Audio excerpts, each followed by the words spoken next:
Alors bonjour, j'appellerai cette vidéo bah, l'état de la France vu par un Portugais. C'est pour mes amis français. Car voilà, dans le temps, quand j'étais petit, je vivais sur le Salazar.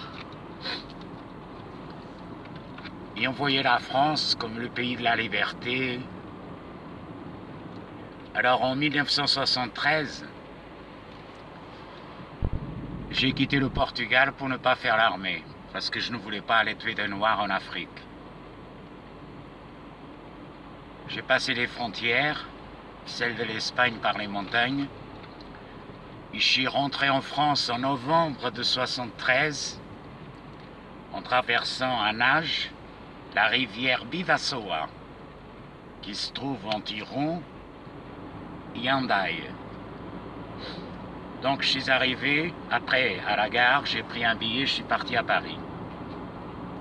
J'ai vécu à Paris pendant pas mal d'années. Je me suis marié avec une Française à Paris. Nous avons 2 enfants, une fille et un garçon. Maintenant, nous avons 4 petits-enfants. Et alors, moi, je défendais, oh là là, la France pour moi, ça a été une découverte. C'était la bonne époque.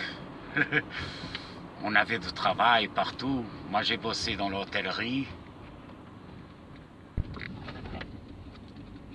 J'étais commercial, j'ai lavé des vitres, j'ai tout fait. Enfin, peu importe.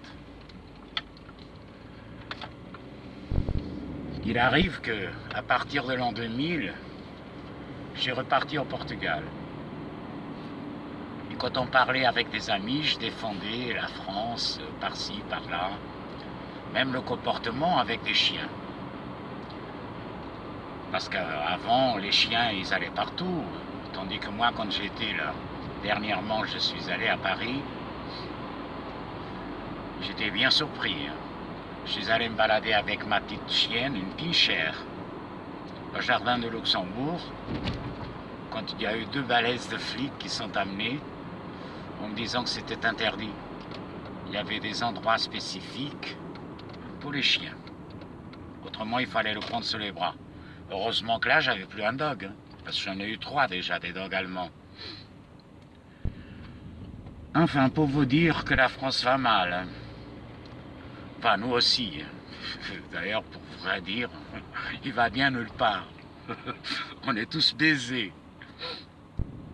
On est massacrés. Massacrés. Mais alors vous, les Français, les pauvres, vous allez...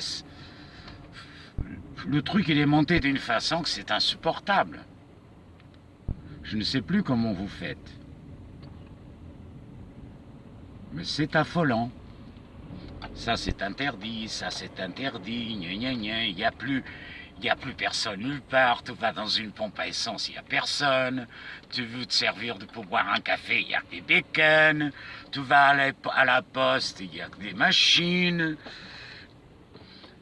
Moi avant j'allais à la préfecture, en un jour je me faisais ma carte, mon récépissé, ma carte de séjour.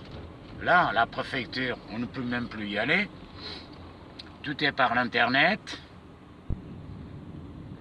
Alors le fait, je suis arrivé en avril, je suis resté jusqu'à là, février, et j'ai pas eu ma carte. Ça va la France. Alors j'ai commencé à accompagner cette évolution des gilets jaunes. Les pauvres gens, ils n'auront rien. Mais n'empêche qu'il faut commencer quelque part pour détruire ces entités qui nous gouvernent. Parce que c'est pas des gens, ça. Ils vivent, ils vivent, ils vivent sous notre douleur. Plus vous souffrez, mieux ils se portent.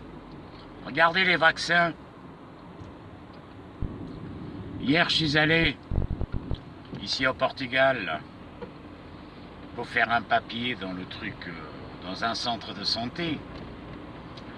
Il y en avait une cohue d'enfants là qui allaient se faire vacciner. Oh, j'étais malade moi. J'étais malade. Pourquoi en Israël, ils ne les vaccinent pas? Non, là-bas, c'est mauvais pour leurs enfants. Mais ce qui est mauvais pour eux, c'est bon pour nous. Vous faites pas plus marcher, écoutez.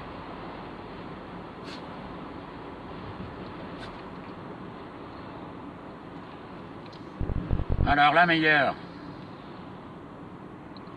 J'ai bossé en France pendant plus de 20 ans.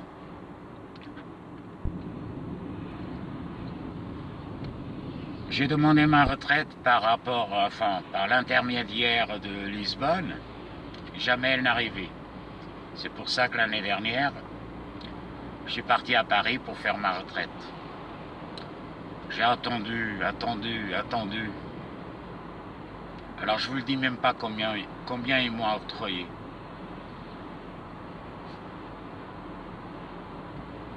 Une misère. Écoutez, c'est tellement ridicule, mais ça n'arrive pas à 200 euros par mois. Vous imaginez? Alors le pire, c'est que j'ai bossé 20 et quelques années. Ma femme, qui est française, elle a bossé moins que moi, hein, parce qu'à partir du moment que mes enfants sont nés, elle a plus retravaillé. Elle n'a jamais travaillé après. Malgré ça, elle touche 400 euros de retraite quand même, c'est plus que moi. Enfin, heureusement. Mais pour dire que ma femme, au Portugal, elle n'a jamais bossé, et elle a elle est malade, chronique, elle s'est fait déjà opérer 2 fois, là bientôt elle se refera opérer, et elle n'a jamais rien payé. Alors ce que moi, que j'ai si bossé en France, que je n'ai jamais profité de l'État, même les vacances, moi je l'ai bossé alors. Arrêt de maladie, j'en ai eu jamais aucun. Alors le 1er octobre, j'ai eu un accident vasculaire à ma jambe gauche. Les pompiers m'ont amené dans un hôpital. Ils m'ont absolument rien fait. J'ai resté là-bas 3 jours, enfin 12 jours et quelques, par leur choix, parce que le premier jour, moi je voulais repartir le soir chez moi. Ils n'ont pas laissé en disant qu'il fallait que je sois vu par un médecin. Le médecin le lendemain n'est pas venu. Il est venu que le surlendemain. Tout ça pourquoi? Pour me facturer 1200 euros. Attendez, c'est pas le tout. Quand je suis arrivé, donc, ça a été un lundi, le lundi 1er octobre, vers 6h l'après-midi, jusqu'à 10h de soir, je suis resté sur un brancard. J'avais envie de pisser, je me suis fait engueuler par un infirmier. À la fin, j'ai fini pour lui demander, écoutez, si vous ne pouvez pas m'aider pour aller pisser, donnez-moi au moins un pistolet. Un truc plastique, là, une bouteille qu'on pisse dedans. À 10h, on m'a foutu dans une chambre. Et comme j'avais la transfusion sur le bras, quand il était 5h du matin, je me suis réveillé. Et alors, je baignais dans le sang. Il y avait du sang partout. J'étais faible. J'ai appelé l'infirmier. Le mec, il est venu avec un rouleau de papier. Il a tout ramassé, là, le sang, pour ne pas laisser de traces.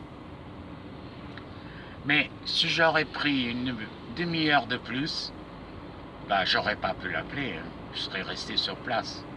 Parce qu'après ça, je suis resté bien faible. Alors voilà, l'État français. Je suis allé demander une aide tous. Voilà. Là-bas, il y avait un mec qui prenait 2 places. J'ai demandé une aide à une assistante sociale. Alors, après, j'ai reçu au bout de 8 jours une lettre. Comme quoi, je ne m'encadrais pas dans... Enfin, je n'étais pas dans le cadre des gens qui ont besoin d'aide, voilà. C'est-à-dire, je ne suis pas arabe, hein. Autrement, il m'aurait donné quelque chose. Mais les chrétiens, il faut les abattre. Vu par le gouvernement, c'est comme ça. Je vous dis pas des nouvelles, vous savez ce qui se passe. Vous écoutez des gens. Moi, en tout cas, j'aime beaucoup écouter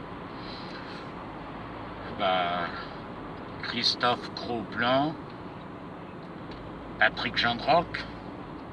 D'ailleurs, c'est dommage, ces deux-là, ils soient fâchés. C'est de la connerie. Les mecs qui sont dans le même borne, ils s'y mettent à chamailler les uns avec les autres. C'est pas bien, ça. Mais en fait, j'aime bien les deux. Il y en a d'autres aussi. Mais ma préférence va pour JC, J-J-C-2-R. Je le trouve fantastique. J'aimerais le trouver un jour, ce jeune. Je sais pas, s'il est jeune. Je me l'imagine. Écoutez-le. Écoutez-le, ça vaut le coup. Il vous renseignera sur l'état de la France. Parce que c'est pas à moi, un petit Portugais, qui va vous apprendre quelque chose. Je donne à peine mon opinion. Alors, les radars partout, je vous dis pas, hein. Ici, il y en a aussi, mais quand même, ils sont plus... ils sont pas encore attaqués en force. Mais ça va revenir, ça va venir. Parce que tous, ils se copient. Hein. Mais la France, elle a pris le leadership, hein, pour enlever les trucs du peuple. C'est par là que ça va commencer. Ces guerres, il faut qu'il y ait la guerre des peuples. Comme si les peuples, ils étaient coupables de quelque chose. Les enfoirés. Écoutez, je vais vous laisser. Je vous souhaite du courage. Exploser la tête à Macron. Il y a tout ce macronisme. Il y a tous les politiques. Hein. Il faut inventer quelque chose de nouveau. Parce qu'ils sont tous vendus. Ne croyez pas que Marie Le Pen est la meilleure. C'est une bonne ordure, celle-là aussi. Elle est vendue aussi. Elle est avec les sionistes. Allez, bye bye. À bientôt. Et n'ayez pas peur. N'ayez pas peur. Après la mort, il y aura la vie. Allez, santé pour tous.